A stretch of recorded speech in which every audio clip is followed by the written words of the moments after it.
Assalamualaikum warahmatullahi wabarakatuh. Waalaikumsalam warahmatullahi wabarakatuh.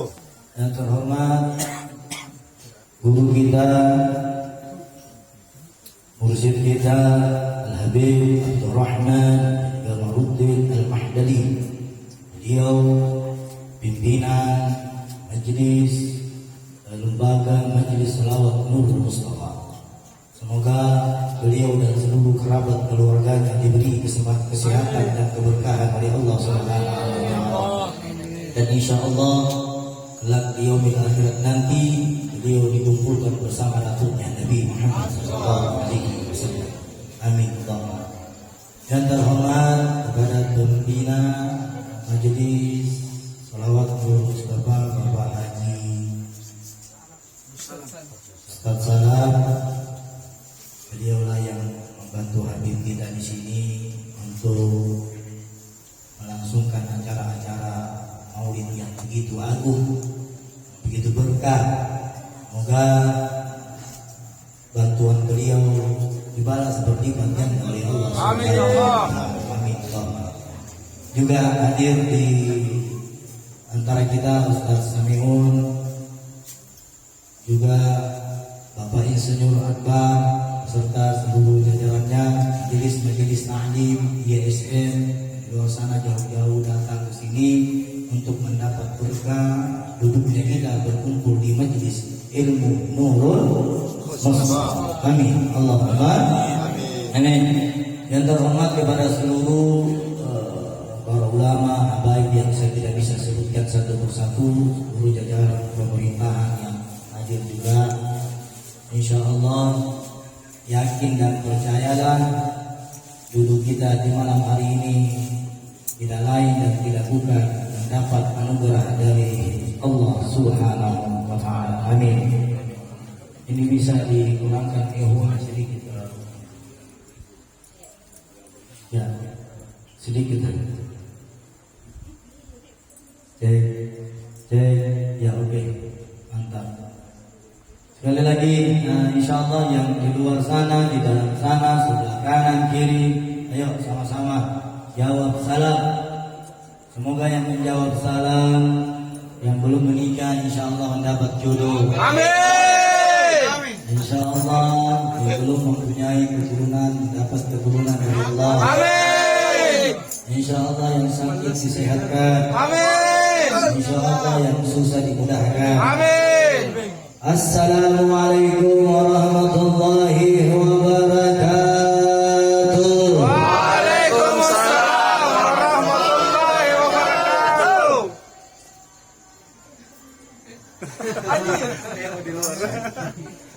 Saking semangatnya mudah betul. Amin.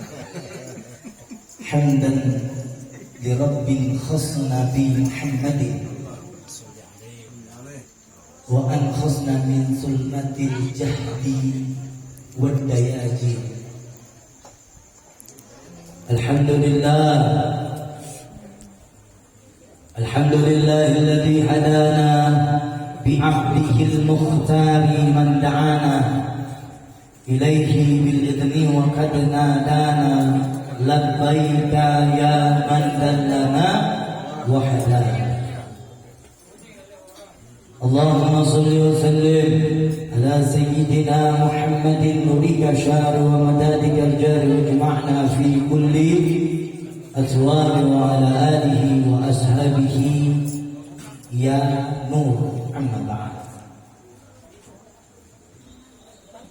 Ayuhal muslimun jamaah dari Nurul Mustafa yang muliakan oleh Allah.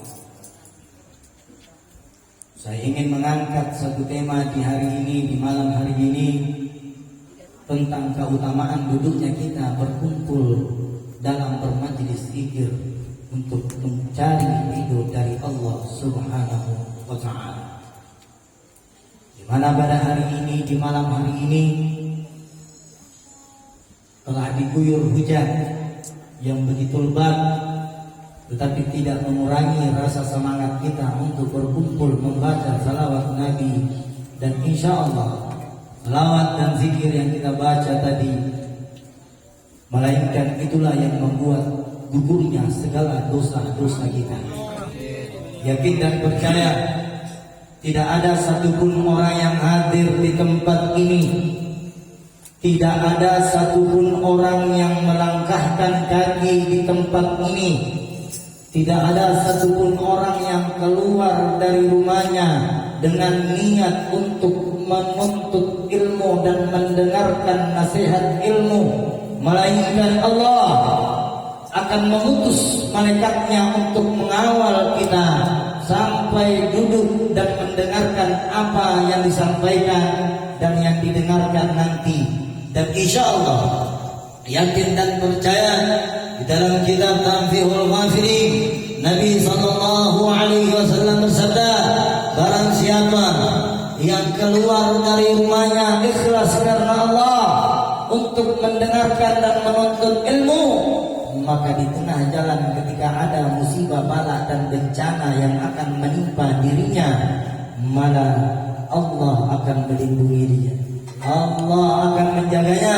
Ketika betul maut itu akan datang, maka Allah cabut nyawanya dalam keadaan husnul khatimah. Ayuhal muslimun jamaah Nurul Mustafa yang dimuliakan oleh Allah Subhanahu wa taala. Itu yang pertama. Hitung-hitung kalau kita dari rumah ke Pampan 2, Lorong 2, itu sekitar ada beberapa kilo. Satu ketika Al-Imam Syekh Abdul Qadir Jailani didatangi oleh salah satu murid beliau dan bertanya kepada mursyid Al-Imam Syekh Abdul Qadir Jailani. Mana ketika murid Al-Imam Syekh Abdul Qadir Jailani bertanya, wahai guruku, apakah telapak kakiku yang kugunakan untuk menuntut ilmu mendengarkan nasihatmu ini Allah akan angkat penyakit yang ada di telapak kakiku? Sang guru lalu menjawab pertanyaan muridnya, wahai muridku, sungguh telapak kakimu yang kau gunakan untuk menuntut ilmu serta debu-debu yang melekat di telapak kakimu kelak akan menjadi saksi di hadapan Allah. Dan debu-debu bahkan luka yang terkena selama kita menuju untuk mendengarkan ilmu, melainkan itu semua Allah akan mengangkat derajat dan iman serta takwa di sisinya. Yakin percaya insya Allah. Berkah inilah alhamdulillah Pampan 2 ini di depan saya, di belakang saya, kanan kiri, walaupun ada di sekitar kita tidak hadir, tapi keberkahan dari acara pada malam hari ini beliau merasakan. Depan, kanan, semua mendapat naungan Tuhan. Begitulah kemuliaan orang yang senantiasa mencintai Nabi Muhammad dengan cara mendatangi semua majelis-majelis ilmu. Kalau orang perindu majelis, yang hujan bisa masuk, Kalau yang kebasahan, nanti laki-lakinya disuruh. Itu kasihan itu ibu. Hujan. Tidak apa-apa. Kemuliaan yang saya sebutkan satu persatu, maka dilanjutlah pertanyaan sang murid kepada Al-Imam Syekh Abdul Qadir Jailani. Bagaimanakah telapak kakiku ini ya guru? Dia bertanya. Telapak kakiku terkupas-kupas, bahkan terluka-luka, tergores. Aku jalan dari rumahku menuju ke tempatmu, wahai guruku, menempuh berkilo-kilo, bahkan aku tidak memakai terompa atau bahasa Indonesianya tidak pakai sendal datang ke pengajiannya Al-Imam Syekh Abdul Qadir Jailani, tidak pakai sendal. Dia jalan dari rumah menuju ke tempat ta'lim dari Al-Imam Syekh Abdul. Maka sang murid ini menangis di hadapan Al-Imam Syekh Abdul Qadir Jailani. Menangis karena ketika Al-Imam Syekh Abdul Qadir Jailani mengatakan luka yang ada di telapak kakimu itulah yang akan menyebabkan engkau masuk di dalam surga. Luka yang menempel dan luka yang berbekas di telapak kakimu itulah yang kelak engkau bertemu seluruh kekasihnya, yaitu kekasih dari seluruh alam, baginda kita Nabi Muhammad sallallahu alaihi wasallam. Maka seorang murid ini ditanya lagi sama Imam Syekh Abdul Qadir Jailani, pandanglah kakimu.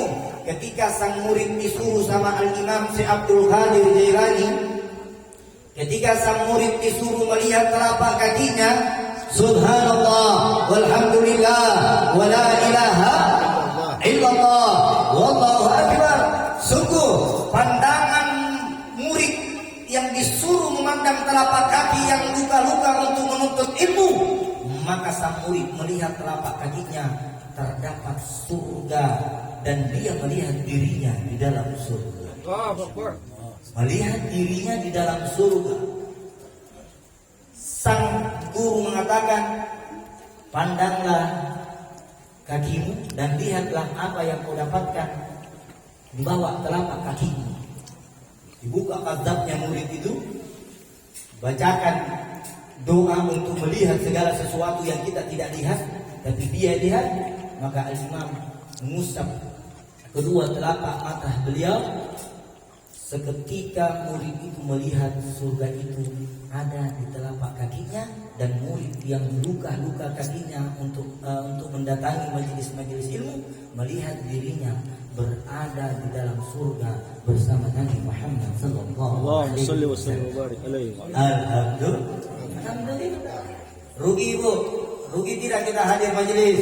Tidak. Rugi? Tidak. Ada yang rugi. Malah mendapat keuntungan yang besar di sisi Allah. Besar. Itu yang pertama kemuliaan. Satu, ketika Al-Imam Syekh Abu Bakar bin Syarif Fahrul Wujud. Ini saya ceritakan kisahnya Al-Imam Syekh Abu Bakar bin Syarif Fahrul Wujud dalam salah satu syair beliau. Beliau mengatakan, siapa-siapa di antara kita yang ingin keluar rumah, lantas berniat untuk berzikir, lantas berniat untuk bertahlil, lantas berniat untuk berdoa dan bermunajat, lantas bermuhasabah di hadapan Allah, maka barang siapa di antara kita yang niatnya untuk menuntut ilmu keluar dari rumahnya, maka Al-Imam Syekh Abu Bakar bin Syarif Fahrul Wujud di dalam salah satu wasilahnya beliau berkata, sungguh ribuan malaikat yang mengawal kita dari rumah menuju ke tempat yang kita ingin datangi. Ada ribuan malaikat. Makanya kalau kita pergi di majelis-majelis ilmu, kurangi bicara, banyak berdoa. Kurangi bicara.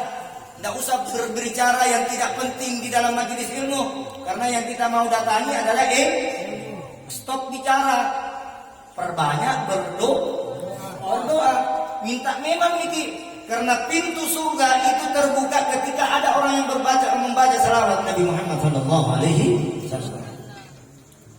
Jadi berdoa, ya Allah, saya dari rumahku tadi kurang sehat, semoga saya sampai di tujuan Engkau berikan aku kesehatan lahir dan batin. Ada yang dari rumahnya galau-galau, ya Allah hilangkan galau, gantilah galau itu dengan kebahagiaan. Ya. Ada yang dari rumah bawa penyakit, ya Allah, sungguh penyakit kepalaku ini sudah bertahun-tahun. Saya niat keluar dari rumah pergi ke rumahnya Habib Abdurrahman untuk mendengarkan maulid Nabi di sana. Semoga penyakit kepalaku Engkau angkat, ya Allah. Coba kita lihat apa yang dibaca dari Rasulullah. Nabba'ana Allahu faqala ja'akum nuran fa subhanalladzi anbana. Di sini karangan Al-Imam Habib Muhammad Habib mengatakan, Nabba'ana Allahu faqala ja'akum nuran fa subhanalladzi anbana. ketika syarat Maulid Atyamul Nabi dijelaskan, siapa di antara kalian yang senantiasa membaca maulidku kata guru mulia kita Al-Habib Umar bin Hafiz, dan siapa yang membaca kitabku dengan istiqamah rutin setiap hari, maka semua yang jelek-jelek itu akan hilang. Wan nuru ta'abtuhu manna bihi fi dzikrihi a'dil bihi mannana. Melainkan dia dikawal dengan nur-nur para nabi, dikawal dengan nur. Kalau biasanya kita dari rumah, kalau cahaya yang menyorot muka saya ini tidak sebanding dengan cahaya yang disayangi oleh Allah. Cahaya ini tidak seberapa dikala cahayanya RDL, dikala dengan cahaya-cahaya yang bikin putih muka, apa kecil ini cahaya. Bahkan satu ketika ada seorang yang ahli bersalawat berjalan.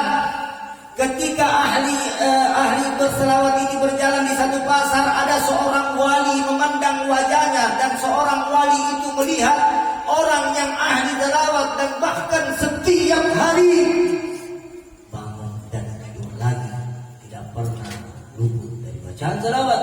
Maka sang wali memanggilnya, wahai sang cahaya, sungguh kedatanganmu menerangi kota.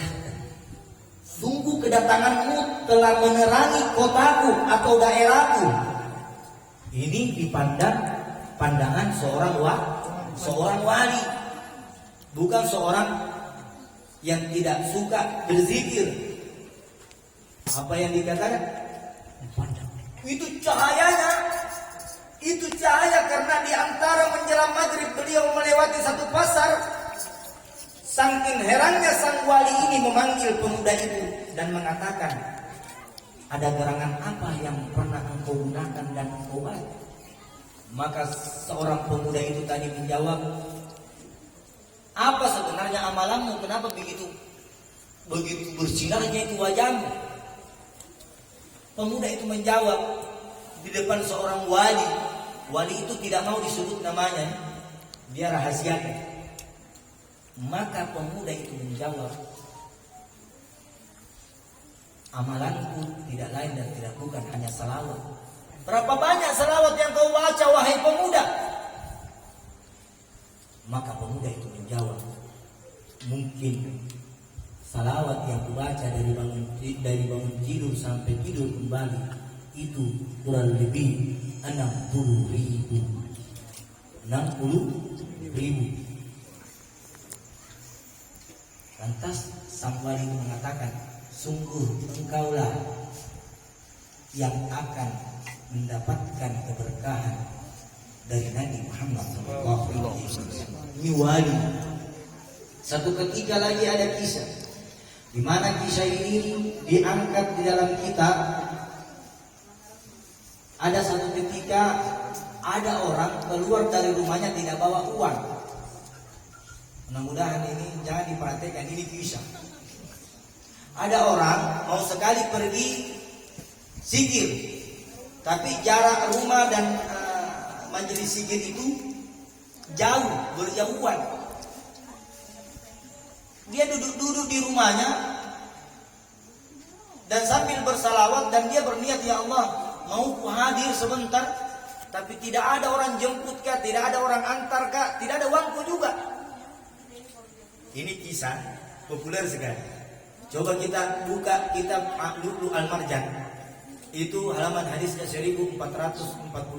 Di dalam kitab itu dijelaskan, ada satu pemuda yang selalu senantiasa senang menghadiri majelis ilmu. Satu ketika dia mau hadir tapi tidak ada uangnya. Dia berdoa dan berniat, ya Allah, Engkau yang Maha Pemberi rezeki. Ketika Engkau berkehendak aku hadir di tempat itu, maka permudahlah Engkau. Dia periksa tadi kantongnya tidak ada. Begitu dia berdiri mau masuk di rumahnya, dia berubah, ada uang yang dapat di kantongnya. Dan uang itu tidak lebih dan tidak kurang untuk melaksanakan perjalanan pergi sampai pulang. Ya istilah bahasanya kalau kita PP pas-paski. Ini pemuda itu ketika dia masukkan di kantongnya, dapat. Tidak panjang lebar, pemuda itu langsung dapat uang, langsung berangkat ke tujuannya. Setelah ke tujuannya, selesai acara di sana, pulang, habis uangnya. Di tengah malamnya didatangi oleh Nabi Muhammad SAW. Datang Nabi. Apa kata Nabi di dalam mimpinya? Wahai pemuda, aku tidak akan membiarkan dan menghalangimu untuk mencintaiku dimanapun kau ingin pergi. Kata Nabi, aku tidak akan membiarkanmu kesepian ketika niatmu ikhlas. Makanya kita pasang niat yang baik-baik kalau pergi majelis ilmu. Pasang yang baik-baik. Simpan niat yang indah-indah. Jangan ada niat yang tidak baik. Kalau pergi ke majelis ilmu, Nurul Mustafa di Makassar ada,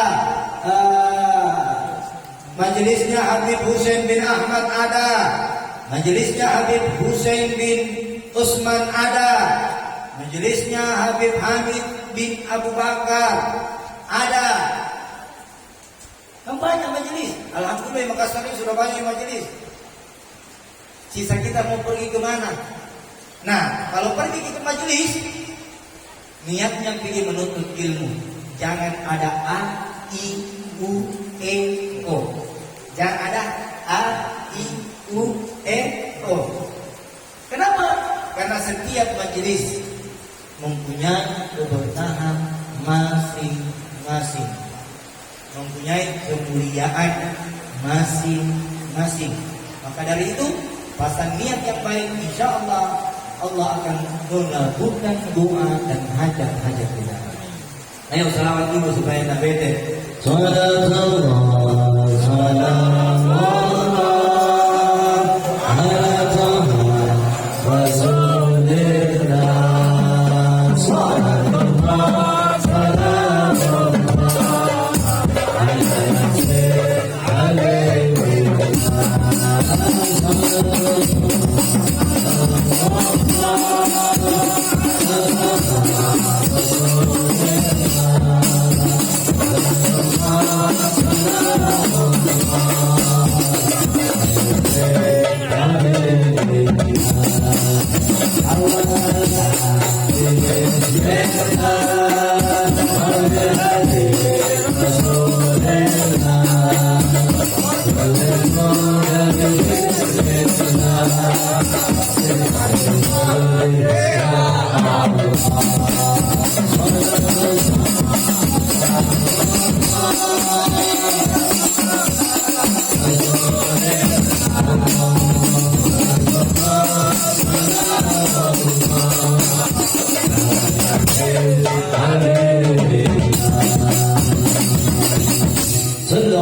Intinya perkumpulan kita di malam hari ini, mari kita tinggalkan tempat ini dengan kata tidak ada dusta di antara kita. Kenapa? Mari pasang niat yang baik, jangan iri, jangan dengki, hindari sifat kesombongan, sifat kemunafikan, sifat adu-adu domba. Jangan ada di antara kita yang senantiasa membicarakan keburukan orang lain, tetapi lupa dengan keburukan dirinya sendiri. Mari kita periksa diri kita, berkaca perbaiki diri kita. Jangan suka mencari bolongnya atau robeknya bajunya orang lain, tapi kita lupa melihat robek baju kita sendiri. Maka dari itu semoga perkumpulan kita di hari ini, tempat ini, lingkungan ini, di daerah ini mendapat keberkahan dari Allah Subhanahu wa ta'ala. Insyaallah mungkin itulah yang saya bisa sampaikan. Kurang dan lebihnya mohon dimaafkan.